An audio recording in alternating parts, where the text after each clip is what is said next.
আসসালামু আলাইকুম। নবম শ্রেণীর শিক্ষার্থীরা, আশা করি তোমরা বাসায় ভালো আছো, সুস্থ আছো। নবম শ্রেণীর বিজ্ঞান বিভাগে তোমাদেরকে আমরা অভিনন্দন জানাচ্ছি। তো যেহেতু তোমরা বিজ্ঞান বিভাগ নিয়েছ, এখানে তোমরা একটা নতুন সাবজেক্টের সাথে পরিচিত হবে। সেই সাবজেক্টটা হচ্ছে উচ্চতর গণিত। আর এখনো তোমাদের হাতে বই পৌঁছায় নাই, তো বই ছাড়া মোটামুটি যে জিনিসগুলো তোমরা খুব সহজে লেকচারের মাধ্যমে নিতে পারবে বা বুঝতে পারবে, সেই জিনিসগুলোই আমরা আপাতত এখন আলোচনা করছি। হাতে বই পৌঁছালে আমরা বাকি পড়াগুলো, বাকি পাঠগুলো দান করব। আজকে আমি তোমাদের সাথে ঘনজ্যামিতি নিয়ে আলোচনা করব। সেটা হচ্ছে ঘনজ্যামিতিটা তোমাদের উচ্চতর গণিত বইয়ের অধ্যায় 13 ঘনজ্যামিতি টপিকসটা। এটা তোমাদের প্রথমে তোমাদের কোয়ার্টারলি এক্সাম হলে সেখানে এই সিলেবাসে এই জিনিসটা আছে, থাকবে। তো প্রথমে আসো আমরা তাহলে জানি ঘনজ্যামিতিটা কি। দেখো আমি বোর্ডে লিখেছি, ঘনজ্যামিতিটা কি? গণিত শাস্ত্রের যে শাখার সাহায্যে ঘনবস্তু এবং তল, রেখা ও বিন্দুর ধর্ম জানা যায় তাকে আমরা ঘনজ্যামিতি বলবো। তাহলে গণিত শাস্ত্রের যে শাখার মাধ্যমে, মানে ঘনজ্যামিতির মাধ্যমে আমরা ঘনবস্তু, তল, রেখা এবং বিন্দুর ধর্ম সম্পর্কে জানবো, তাকে আমরা ঘনজ্যামিতি বলবো। কখনো কখনো একে জাগতিক জ্যামিতি বা ত্রিমাত্রিক জ্যামিতিও বলা হয়। আমরা মানুষ, আমরা কয় ডাইমেনশনের মধ্যে আছি? আমরা 3 ডাইমেনশন না। আমরা স্বাভাবিক চোখে আমরা 2 ডাইমেনশন আর 3 ডাইমেনশন খুব ভালোভাবেই দেখতে পারি। সেই জন্য তাকে আমরা কি বলতে পারছি? এই ঘনজ্যামিতিটাকে আমরা জাগতিক জ্যামিতি বা ত্রিমাত্রিক জ্যামিতিও বলা হয়। তাহলে মোটামুটি আমরা বুঝতে পারতেছি আমরা ঘনজ্যামিতির মধ্যে 3 ডাইমেনশনাল জিনিসগুলো নিয়ে আলোচনা করব। আচ্ছা, এখন ঘনজ্যামিতির ডেফিনিশন আমরা কি দেখলাম? ঘনজ্যামিতির ডেফিনিশন আমরা দেখলাম যে ঘনবস্তু সম্পর্কে জানবো। তাহলে ঘনবস্তুটা কি আগে আমরা সেটা জানতে হবে। তাহলে ঘনবস্তু হলো যে বস্তুর দৈর্ঘ্য, প্রস্থ এবং উচ্চতা আছে তাকে আমরা ঘনবস্তু বলবো। সুতরাং ঘনবস্তু হচ্ছে ত্রিমাত্রিক। তোমরা ক্লাস 8 পর্যন্ত ম্যাক্সিমামই তোমরা 2 ডাইমেনশনাল কাজ করেছো। তো এখন যেহেতু তোমরা 9 আসছো এবং বিজ্ঞান শাখায় আসছো, তো তোমাদের কিন্তু একটু আপডেটেড হতেই হবে। সেটা হলো তোমরা এখন 3 ডাইমেনশন নিয়ে কাজ করবে। তাহলে ঘনবস্তু হচ্ছে যে বস্তুগুলি দৈর্ঘ্য, প্রস্থ এবং উচ্চতা আছে তাকে তোমরা ঘনবস্তু বলবে। এবং ঘনবস্তুটা হচ্ছে কি? ত্রিমাত্রিক। তার মানে ঘনজ্যামিতিটা হচ্ছে ঘনবস্তু, বিন্দু, তল, রেখা এই সবগুলো সম্পর্কে নিয়ে যে আলোচনা হবে সেটা হচ্ছে আমার ঘনজ্যামিতি। আর ঘনবস্তু হচ্ছে যার 3টা ডাইমেনশন থাকবে। 3টা ডাইমেনশন মানে 3টা মাত্রা। 3টা মাত্রা মানে হচ্ছে তার দৈর্ঘ্য থাকবে, প্রস্থ থাকবে এবং কি থাকবে? এবং উচ্চতা থাকবে। এখানে দেখো বোর্ডে আমি একটা ঘনবস্তু আঁকছি। আর যদি আমরা বাস্তবিকভাবে চিন্তা করতে যাই যে ঘনবস্তুটা কিরকম হবে, সেক্ষেত্রে এই যে আমার হাতে যে ডাস্টারটা আছে, এটাকে যদি আমি একদম আয়তাকার চিন্তা করি, তাহলে একটা আয়তাকার ঘনবস্তু, কারণ তার একটা দৈর্ঘ্য আছে, এটা হচ্ছে তার দৈর্ঘ্য, এটা হচ্ছে তার প্রস্থ, আর এটা হচ্ছে তার উচ্চতা। আয়তাকার ঘনবস্তু। তোমার সামনে যে বইটা আছে সেটা হচ্ছে আয়তাকার ঘনবস্তু। তুমি যে অনলাইনে ক্লাস করছো সেই মোবাইলটা কিন্তু একটা আয়তাকার ঘনবস্তু। তাহলে মোটামুটি আমরা আয়তাকার ঘনবস্তু সম্পর্কে ধারণা পেলাম। আর এই যে বোর্ডে যেটা দেখলাম সেটাও একটা কি? আয়তাকার ঘনবস্তু। তাহলে ঘনবস্তু আর আয়তাকার ঘনবস্তুর মধ্যে পার্থক্য কি? যে সামান্তরিক ঘনবস্তুর পৃষ্ঠতলগুলো আয়তক্ষেত্র তাকে আমরা আয়তাকার ঘনবস্তু বলবো। আর যে আয়তাকার ঘনবস্তুর পৃষ্ঠতলগুলো বর্গক্ষেত্র তাকে আমরা কি বলবো? ঘনক বলবো। এখন ঘনবস্তু সম্পর্কে প্রথমে ধারণা হলো দৈর্ঘ্য, প্রস্থ এবং উচ্চতা। তাহলে যাদের তলগুলো আয়তাকার হবে তাকে আমরা আয়তাকার ঘনবস্তু বলবো। তলটা কি? এটা যদি একটা আয়তাকার ঘনবস্তু হয় তাহলে এটা হচ্ছে উপরের যে প্লেনটা আছে এটা একটা তল, নিচের যে প্লেনটা আছে এটা একটা তল, এই সাইডে যে একটা তল আছে সেটা একটা তল, এই সাইডে একটা তল আছে, এই পাশে একটা আছে, তার বিপরীত পাশে একটা আছে। টোটাল কয়টা তল একটু দেখো তো? 1টা, 2টা, 3টা, 4টা, 5টা, 6টা। তাহলে একটা আয়তাকার ঘনবস্তুর কয়টা তল আছে? 6টা তল আছে। এখন এখানে দৈর্ঘ্য, প্রস্থ, উচ্চতা তিনটাই ডিফারেন্ট জিনিস, সেই জন্য এখানে আয়তাকার ঘনবস্তু। কিন্তু আমার দৈর্ঘ্য, প্রস্থ, উচ্চতা তিনটা যদি একই হয়ে যায় সেক্ষেত্রে আমি তাকে কিন্তু ঘনক বলবো। সেক্ষেত্রে আমি তাকে কি বলবো? ঘনক। তার মানে তার যদি আমি দৈর্ঘ্য a যদি 5 বলি, প্রস্থ b যদি 3 বলি, উচ্চতা c যদি 2 বলি, তিনটা ডাইমেনশন সেক্ষেত্রে আয়তাকার ঘন, আর সেই ঘনবস্তুটাকে আমি বলবো আয়তাকার ঘনবস্তু। আয়তাকার ঘনবস্তু। আর যদি এই দ্বারা দৈর্ঘ্য বোঝাচ্ছে, b দ্বারা প্রস্থ বোঝাচ্ছে, c দ্বারা উচ্চতা বোঝাচ্ছে, আর যদি তার দৈর্ঘ্য 5, প্রস্থ 5, উচ্চতাও 5 হয়, তাহলে কিন্তু তার তলগুলো কিন্তু সমান হবে, একটা বর্গাকার শেপ হবে, কারণ দৈর্ঘ্য, প্রস্থ, উচ্চতা তিনটাই সমান। সেই ক্ষেত্রে আমি তাকে বলবো ঘন, আর এটা হবে আয়তাকার ঘনবস্তু। তাহলে দৈর্ঘ্য, প্রস্থ, উচ্চতা যদি একই হয় সেটাকে আমরা বলবো ঘন, আর দৈর্ঘ্য, প্রস্থ এবং উচ্চতা যদি ভিন্ন হয় তখন সেটাকে আমরা বলবো আয়তাকার ঘনবস্তু। তাহলে মোটামুটি আয়তাকার ঘনজ্যামিতির প্রাথমিক যে আলোচনা সেটা সম্পর্কে তোমরা জেনেছো। এই ঘনজ্যামিতিতে আমরা আয়তাকার ঘনবস্তু ছাড়াও আমরা আরো কিছু নিয়ে আলোচনা করব। আমরা সমবৃত্ত, ভূমিক কোণক নিয়ে আলোচনা করব, আমরা গোলক নিয়ে আলোচনা করব, আমরা আর কি সিলিন্ডার নিয়ে আলোচনা করব। আরেকটা জিনিস সেটা হচ্ছে, তোমরা বৃত্তটাকে যখন একটা প্লেনে রাখো, এই যে প্লেনে যে সার্কেলটা আঁকছো সেটাকে আমরা বৃত্ত বলছি। এখানে কিন্তু সে 2 ডাইমেনশনাল। তাকে যখন তুমি হাতের উপরে নিয়ে আসবে তখন কিন্তু এই বৃত্তটা, তখন কিন্তু সে আর বৃত্ত থাকবে না, তখন সে গোলক হয়ে যাবে। কারণ গোলক হচ্ছে 3 ডাইমেনশনাল, আর সমতলে আমরা যেটা আঁকি সেটা হচ্ছে বৃত্ত। সেখানে শুধুমাত্র আমি দৈর্ঘ্য আর প্রস্থ মানে 2টা ডাইমেনশন পাবো। বৃত্তের জন্য তো দৈর্ঘ্য প্রস্থ চিন্তা করি না, বৃত্তের জন্য আমি 2টা ডাইমেনশন পাবো কোনো প্লেনে যদি সেটা অবস্থান করে। তাহলে আসো আজকে আমরা মোটামুটি আয়তাকার ঘনবস্তু নিয়ে আলোচনা করব। তাহলে আয়তাকার ঘনবস্তু সম্পর্কে কি জানলা, আয়তাকার ঘনবস্তু কেমন হবে? তোমাদের সামনে যে বইটা পাচ্ছ সেই বইটাও কিন্তু আয়তাকার ঘনবস্তু, এবং আয়তাকার ঘনবস্তুর কয়টা তল? আয়তাকার ঘনবস্তুর হবে 6টা তল। এরপরে আয়তাকার ঘনবস্তুর ধার কয়টা হবে? আয়তাকার ঘনবস্তুর 12টি ধার থাকবে। এখন আমরা আয়তাকার ঘনবস্তু সম্পর্কিত গণিতগুলো করতে হলে সর্বপ্রথমেই তার সূত্রগুলো সম্পর্কে জানবো, যেটা আমাদের পাঠ্যবইতে দেওয়া আছে 293 পৃষ্ঠা। তোমরা নিজেদের জানার জন্য, নিজেরা আরো ভালোভাবে বোঝার জন্য তোমরা অবশ্যই এই পৃষ্ঠাটা একটু পড়বে। আর এখন আমি তোমাদেরকে সূত্রগুলো একটু লিখে দিচ্ছি।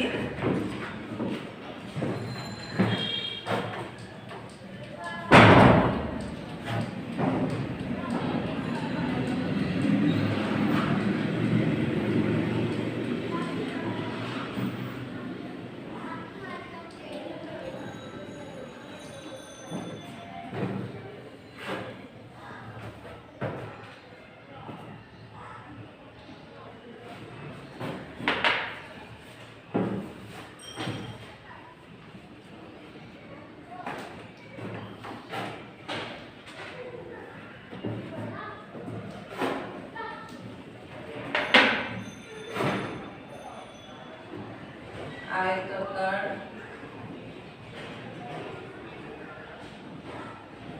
ঘনবস্তু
দেখো এই আয়তাকার ঘনবস্তুর তলের ক্ষেত্রফলটা আমরা কিভাবে নির্ণয় করব?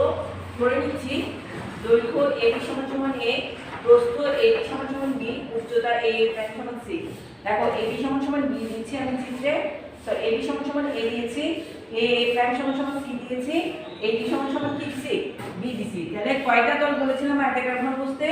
6টা তল। তাহলে অবশ্যই তলের ক্ষেত্রফলে 6টা তলই আসবে। সেজন্য তলের ক্ষেত্রফল সমান হচ্ছে 6টি পৃষ্ঠের ক্ষেত্রফলের সমষ্টি। 2 ইনটু ABCD তলের ক্ষেত্রফল। 2 কেন আসছে? দেখো এই যে নিচের পোরশন ABCD এর ক্ষেত্রফল যা হবে উপরের A prime B prime C D prime তার ক্ষেত্রফলও একই আসবে। তাহলে কয়টা আসলো? দুটো। সেজন্য এখানে 2 আসছে। একইভাবে যদি তুমি চিন্তা করো A prime A D D prime এই তলটা চিন্তা করো, তাহলে এই তলটার বিপরীতে কি B prime C C B এই তলের ক্ষেত্রফল কি আসবে? সমান আসবে। তাহলে আমার এটা গেল এটা গেল এটা গেল এটা গেল, তাহলে আর আসছে কি? সামনেরটা আর পিছনেরটা। সামনেরটা কি A prime A D B prime আর পিছনেরটা কি D prime D C C prime C prime. তাহলে আমরা টোটাল 6টার মধ্যে উপরে আর উপরেরটা আর নিচেরটার ক্ষেত্রফল একই আসবে। তাহলে দুটো হলো, এই পাশেরটা আর এই পাশেরটার ক্ষেত্রফল একই আসবে, দুইটা হলো। এই পাশেরটা আর এই পাশেরটার ক্ষেত্রফল একই হলো, তাহলে দুইটা হলো। টোটাল কয়টা আসলো? 6টা। তো 2 2 করে হবে, এখানে দুইটা এখানে দুইটা এখানে দুইটা, সেজন্য 2টা কমন নিয়ে ফেলেছি। এরপর দেখো ABCD তলের ক্ষেত্রফল কি হবে? ABCD তলের ক্ষেত্রফল ABCD এই তলের ক্ষেত্রফল কি হবে? যেহেতু আয়তাকার ঘনবস্তু বলেছি, তাহলে আয়তাকার ঘনবস্তুর ক্ষেত্রফল নির্ণয় সূত্র কি? দৈর্ঘ্য গুণন প্রস্থ না? তাহলে ABCD এটার জন্য তার ক্ষেত্রফল কি হবে? AB হবে না? AB হবে, কারণ এটা হচ্ছে দৈর্ঘ্য, ABটা হচ্ছে কি এই তলের জন্য আমার প্রস্থ হিসেবে কাজ করছে। এরপর হচ্ছে AD D prime A prime. কোথায় AD AD D prime A prime এইটার জন্য আমি কাকে পাচ্ছি? সরি, এটা লাস্টেরটা, মাঝখানে আরেকটা রয়ে গেছে, সেটা হচ্ছে AB B prime A prime AB B prime A prime. এটার জন্য আমার দৈর্ঘ্য প্রস্থ কি? এটার জন্য আমার দৈর্ঘ্য হচ্ছে A এবং প্রস্থ হচ্ছে কি C। সেজন্য আমি এখানে কি লিখছি? AC। একইভাবে AD D prime A prime এর জন্য কি আছে? AD D prime A prime এটার জন্য কি আছে? দৈর্ঘ্য হচ্ছে B আর প্রস্থ B, দৈর্ঘ্যটা কি C। তাহলে আসবে কি BC। সেই জিনিসটাকে আমি একটু সাজিয়ে লিখলাম, সেটা হচ্ছে 2 ইনটু AB যোগ BC যোগ কি CA, মানে একটা সাইক্লিক অর্ডারে লিখছি। 2 into AB plus BC plus কি CA। A থেকে B তে গেল, B থেকে C তে গেল, C থেকে আবার এই যে আসলো, সেই ভাবে ক্রমটা সাজিয়ে লিখেছি। তোমরা তোমাদের সুবিধা মতো, তোমাদের যদি এটাও ভালো হয় তাহলে তোমরা এটাও ফলো করতে পারো, কোনো সমস্যা নাই। তাহলে আয়তাকার ঘনবস্তুর ক্ষেত্রফল মানে হচ্ছে তার টোটাল যে 6টা তল আছে সেই 6টা তলের ক্ষেত্রফলের সমষ্টিকে আমরা আয়তাকার ঘনবস্তুর ক্ষেত্রফল বলবো।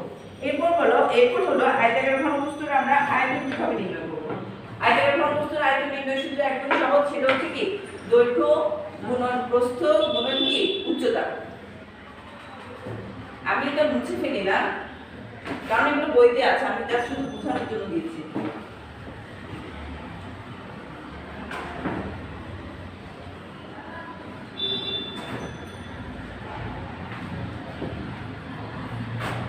নম্বর আয়তাকার ঘনবস্তুর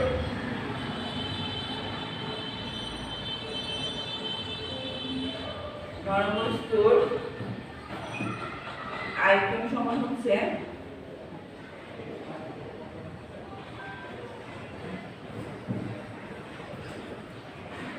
দৈর্ঘ্য গুণ প্রস্থ গুণ উচ্চতা।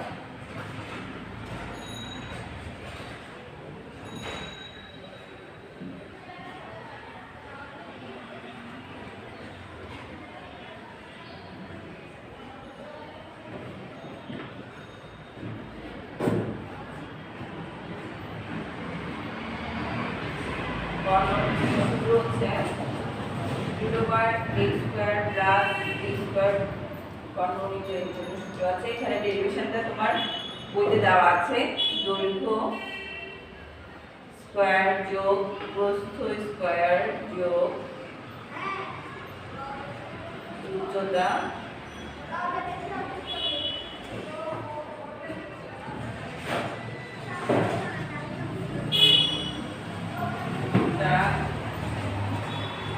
a স্কয়ার যোগ b স্কয়ার যোগ c স্কয়ার।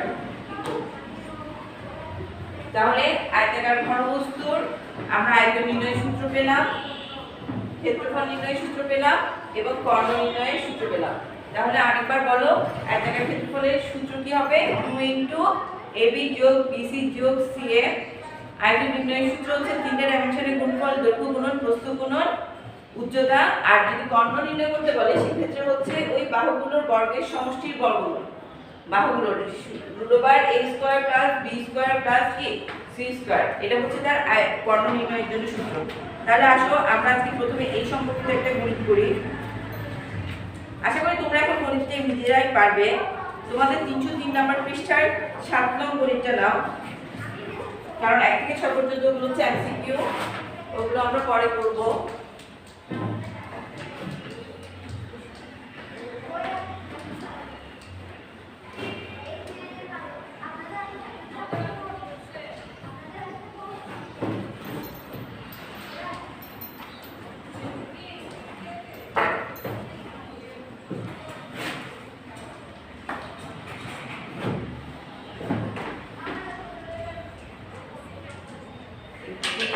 আয়তাকার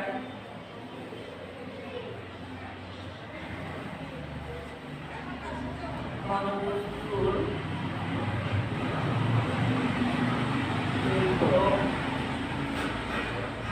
প্রস্থ ও উচ্চতা যথাক্রমে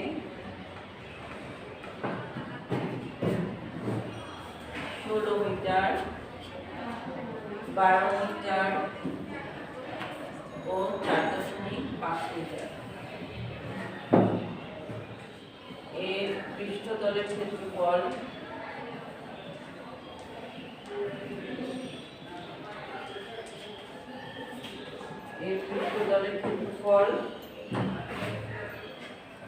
কর্ণের দৈর্ঘ্য এবং আয়তন নির্ণয় করো। তাহলে দেখো, প্রশ্ন বলেছে একটি আয়তাকার ঘনবস্তুর দৈর্ঘ্য, প্রস্থ এবং উচ্চতা 16 মিটার, 12 মিটার এবং 4.5 মিটার দেওয়া আছে। এর পৃষ্ঠতলের ক্ষেত্রফল, কর্ণের দৈর্ঘ্য এবং আয়তন নির্ণয় করো। তাহলে দেখো, মোটামুটি তোমার পৃষ্ঠতলের ক্ষেত্রফল সম্পর্কে তোমাদের ধারণা আছে, কর্ণের দৈর্ঘ্য সম্পর্কে তোমাদের ধারণা আছে, আয়তন সম্পর্কে ধারণা আছে। যদি সূত্রগুলো তোমরা এখন বুঝে থাকো তাহলে দেখো, সূত্রগুলো প্রয়োগ করার জন্য আমার কিসের মান লাগবে? সূত্রগুলো প্রয়োগ করার জন্য আমার দৈর্ঘ্যের মান লাগবে, প্রস্থের মান লাগবে, উচ্চতার মান লাগবে। এখন দেখো, আমাদের প্রশ্নে কি এই মানগুলো দেওয়া আছে? দেখো, আমাদের প্রশ্নে কিন্তু দৈর্ঘ্যের মান দেওয়া আছে 16 মিটার, প্রস্থের মান দেওয়া আছে 12 মিটার এবং উচ্চতার মান দেওয়া আছে কি 4.5 মিটার। তাহলে আমি পৃষ্ঠতলের ক্ষেত্রফল জানি 2 * AB যোগ BC যোগ CA, কর্ণের দৈর্ঘ্য জানি √a² + b² আমি আয়তন জানি a × b × c। তাহলে ইজিলি আমি জিনিসটা করে ফেলতে পারবো। আচ্ছা ঠিক আছে, আজকে আমরা প্রথমে একসাথে অঙ্কটা করি, পরবর্তী অঙ্কটা তোমাদেরকে আমি ইন্টারভিউ দিব।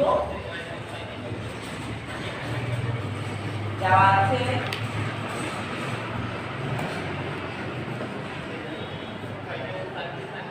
দৈর্ঘ্য এই সমান হচ্ছে 16 মিটার,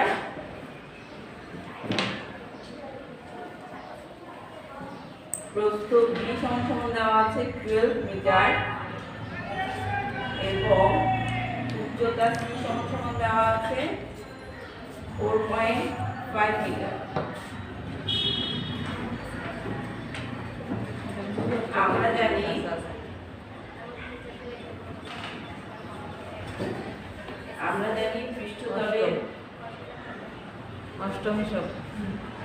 পৃষ্ঠতলের ক্ষেত্রফল সমান হচ্ছে 2 * AB যোগ BC যোগ CA বর্গ একক।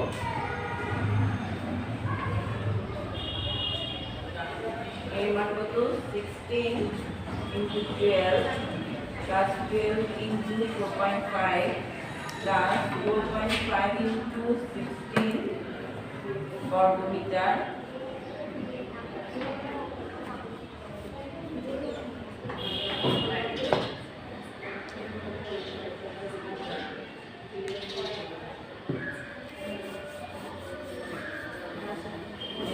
ক্ষেত্রটা লাগবে 636 বর্গ মিটার।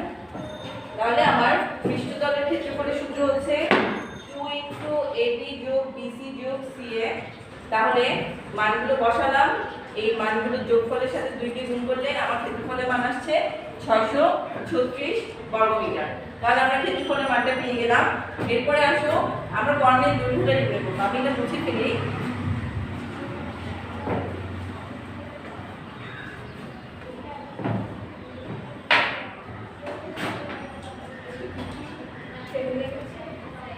আবার কর্ণের দৈর্ঘ্য সমান হচ্ছে পুরোবার a স্কয়ার যোগ b স্কয়ার যোগ c স্কয়ার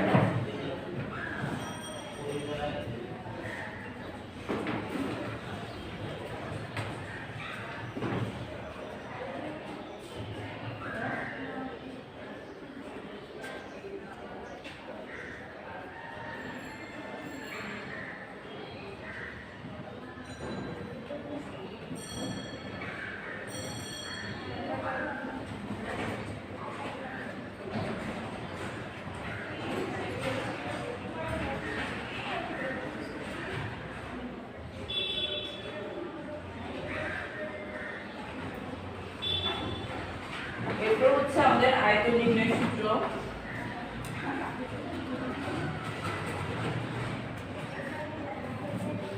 আয়তন সমান ABC ঘন একক। তাহলে এর মান কত হচ্ছে?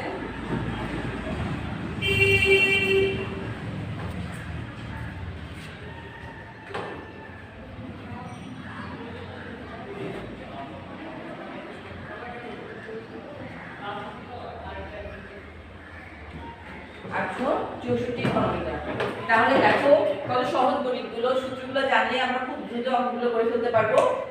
তাহলে ক্ষেত্রফল বের করতে পারলাম, কর্ণের দৈর্ঘ্য বের করতে পারলাম, আয়তন বের করতে পারলাম। ঠিক একইভাবে 8 নম্বর অঙ্কটাও আমরা করতে পারবো। 8 নম্বর অঙ্কটার প্রশ্নটা আমি তোমাদেরকে বুঝিয়ে দিচ্ছি, তোমরা গণিতটা কমপ্লিট করবে। 8 নম্বর অঙ্কে বলেছে ভূমির উপর অবস্থিত 2.5 মিটার দৈর্ঘ্য ও 1 মিটার প্রস্থ বিশিষ্ট একটি আয়তাকার জলাধারের উচ্চতা। ধরো আমাদের বাসার উপরে যে পানির ট্যাঙ্কিগুলো থাকে এগুলো তো সাধারণত ছাদের উপরে থাকে। তো এখন যদি ছাদটাকে ভূমি চিন্তা করো, সেটা হচ্ছে ওই ভূমির উপরে 2.5 মিটার দৈর্ঘ্য, 1 মিটার প্রস্থ এবং উচ্চতা 0.4 মিটার দেওয়া আছে। সেক্ষেত্রে আয়তন এবং অভ্যন্তরীণ তলের ক্ষেত্রফল নির্ণয় করতে বলেছে। অভ্যন্তরীণ মানে ভিতরের ক্ষেত্রফলটা বের করতে বলেছে, কারণ সাধারণত ওই জায়গার দেয়ালগুলো কিন্তু একটু পুরো থাকে। তো সেক্ষেত্রে আমার অভ্যন্তরীণটার দৈর্ঘ্য একরকম হবে, টোটাল বাহিরটা সহ আমার দৈর্ঘ্য আর প্রস্থ আরেক রকম হবে, ভিন্ন হবে। তো সেক্ষেত্রে যেহেতু আমাকে অভ্যন্তরীণ তলের ক্ষেত্রফল বের করতে বলেছে, ভয় পাওয়ার কোনো দরকার নেই, কারণ আমাকে এখানে অভ্যন্তরীণ পরিমাপটাই দেওয়া আছে। দৈর্ঘ্য এবং প্রস্থ দুইটার জন্যই অভ্যন্তরীণ পরিমাপটা দেওয়া আছে। তাহলে দৈর্ঘ্য 2.5 মিটার সমান a ধরবো, প্রস্থ 1 মিটার সমান b ধরবো এবং উচ্চতা সমান 0.4 ধরবো। তাহলে a b c তিনটা মানে পেয়ে গেলাম। আর যেগুলো এই তিনটা মান ব্যবহার করে আমি সবগুলো কাজ করব। তো ক্ষেত্রফলের সূত্র আবারও বলছি, মনে না থাকলে এটাও করতে পারো, a লিখতে পারো, b লিখতে পারো, c লিখতে পারো। a থেকে b তে যাবে, b থেকে c তে যাবে, আবার c থেকে a তে আসবে। তাহলে ab যোগ bc যোগ ca, যেহেতু 6টা তল সেজন্য ইনটু কি আসছে 2 আসছে। এটা হচ্ছে ক্ষেত্রফলের জন্য সূত্র। তাহলে এই গণিতটা তোমরা সবাই SW করবে, ভালো থাকবে, সুস্থ থাকবে, রেগুলার পড়ার সাথে সম্পর্কিত থাকবে, তাহলে জিনিসগুলো খুব সহজেই ধরতে পারবে। নতুবা জিনিসগুলো তোমাদের জন্য জটিল থেকে জটিলতর হবে। তো আজকের জন্য এখানেই সমাপ্তি। ভালো থাকবে, সুস্থ থাকবে।